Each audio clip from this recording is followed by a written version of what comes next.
18 रुपये कर दिया, 20 रुपये बेच रहे हैं। 18-20 में क्या फ़र्क है?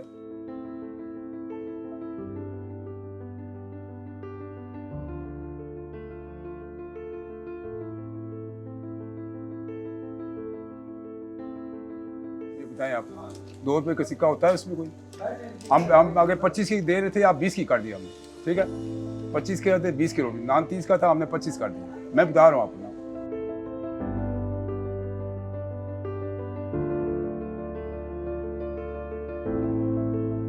ये आटा महंगा होने की वजह से हमने 20 रुपए की रोटी और 25 रुपए का नान लिया।